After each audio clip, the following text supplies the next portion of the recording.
Hi everyone, James Lambert here. I hope you're absolutely thriving wherever this video finds you and you're living your life with great passion. So I just wanted to share basically what happened to me the other day. I'd left the radio on for my furry friend Mr. Max, keep him company as I was leaving the house, and I overheard the radio presenter. This lady was talking about Ed Sheeran, the very successful singer-songwriter, and his current hiatus from the industry, saying that he's getting into painting and he's just bought and running, I believe, his own pub. And she was like, that's good for you, take a break from being such an overachiever.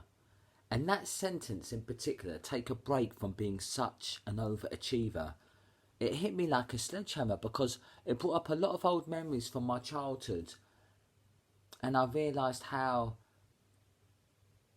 conditioned we can all be, and fearful, nay resentful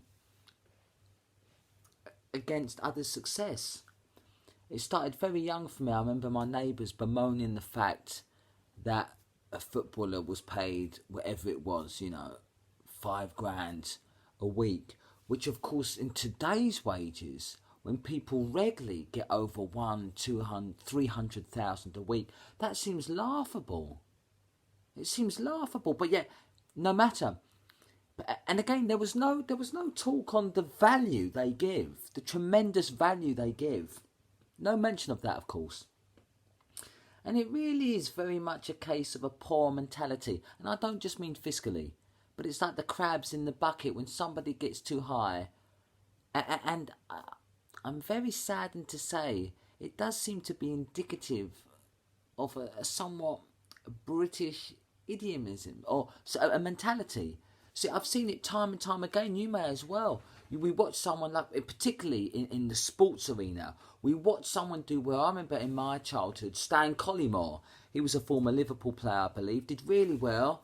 And then he got depressed and everyone was mocking him. Like, what's he got to be depressed about? As if money inoculates you against that. I mean, come on. Such a lack of wisdom. The same with Paul Gascoigne. We cheered him up, built him up, and then almost rejoiced in his downfall. The same with Frank Bruno. The same with so many people. On and on the list goes. And it's like we relish in other people's misery. I find it pathetic, very, very, utterly distasteful. But the learning from that is that it can spread like a mind virus. And it doesn't have to be your reality, or indeed mine, as I've found, that you can actually contribute to the marketplace. You can create great wealth if that's what you want. However, if you don't, what right have you to judge anyone else if they are providing value? Now, interestingly, as I've found, you can actually, as I used to think, well, goodness, who watches shows like The Only Way is Essex or silly shows like Love Island? But that's not for me. I can have an opinion, that's fair enough, but it's not me to judge, because again, there is a value exchange. If you look at the value exchange, whether you or I like it or not is irrelevant, wholly irrelevant. They are providing value to somebody, for somebody is indeed watching it. Therefore, it becomes a ratings winner. Therefore, the sponsors, the advertisers can throw money at it, knowing that a lot of eyeballs are on their product and a percentage of them will buy said product. Therefore, they can spend a lot, give a lot to the producers of said entertainment. Value exchange. We can bemoan that, but I found it more prudent to create my own. We're all consumers, we all buy something, we all buy our shopping from somewhere, but also in starting my own business, and if you were to offer a product as well as service, you can also become a creator. So you offer something to the world and it pays you back through your clients. This is a very fair exchange, value creation.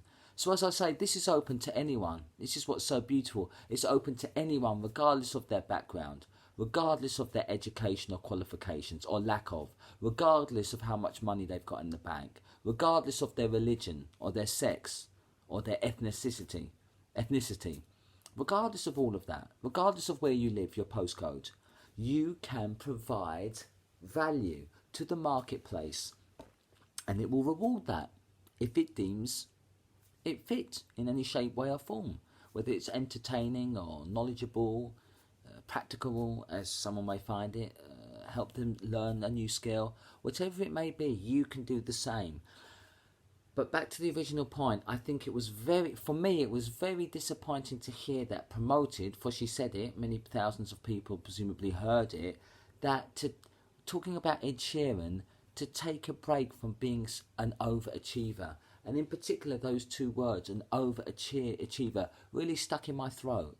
Because I thought, how dare is she to do... What is overachieving?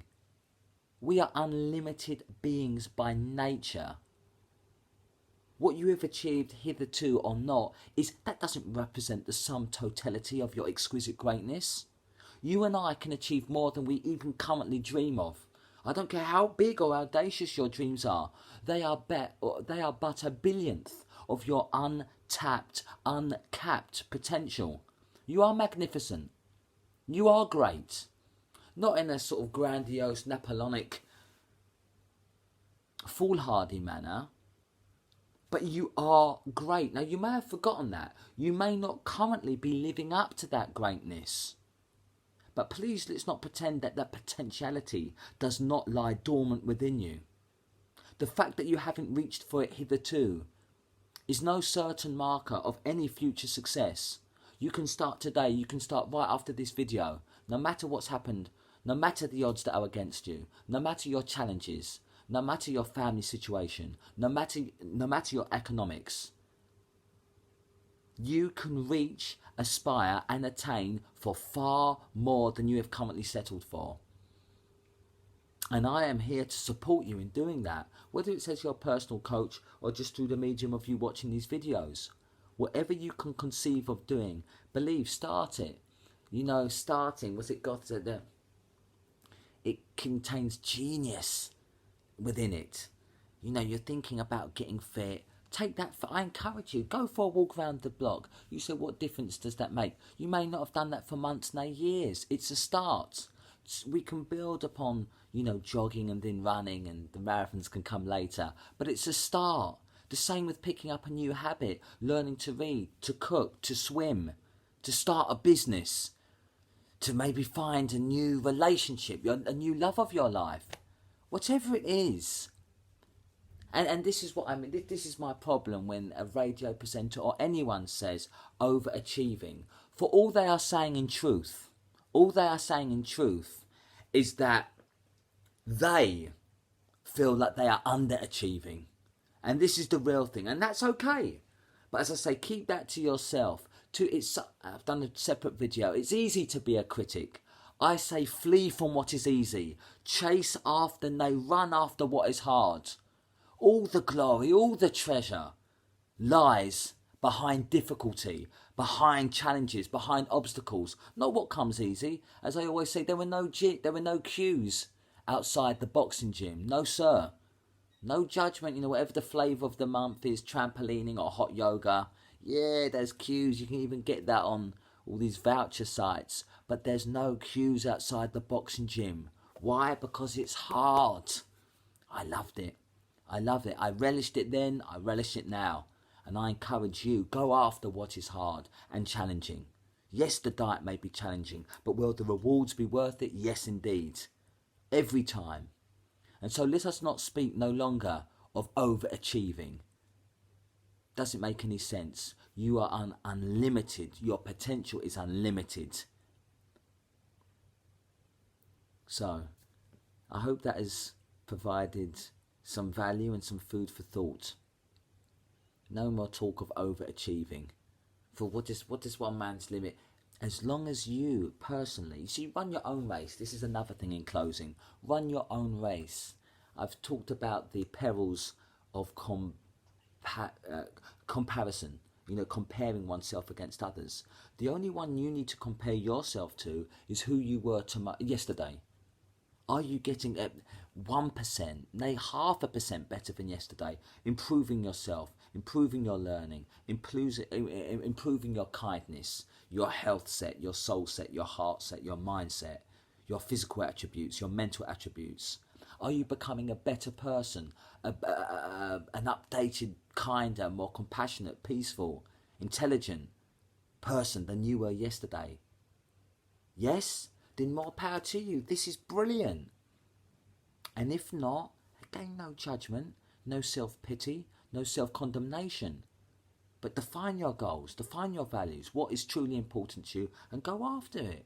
Go after it with real passion, knowing that you can never overachieve. It's an impossibility. So I'll leave it there. If you've watched this far, thank you very much indeed for your time. That really has been on my mind and heart for a couple of days now. So I'm glad I've shared that. Thank you, as always, for your time and attention. Give the video a like if indeed you have enjoyed it. Share it. I'm all about building a community of like-minded people going after their goals and living with passion. Please do subscribe to my YouTube channel. Give my Facebook public page, James Lambert, a like. Please do get in touch with me. You can send me an email at themotivationalcoach@outlook.com or get in touch with me through my website, www.jameslambertcoaching.co.uk, and you can see how we could potentially work together on a one-to-one basis or my exciting 3-month program, the Unstoppable Blueprint Program. As always, you are unstoppable and I believe in you. Take care.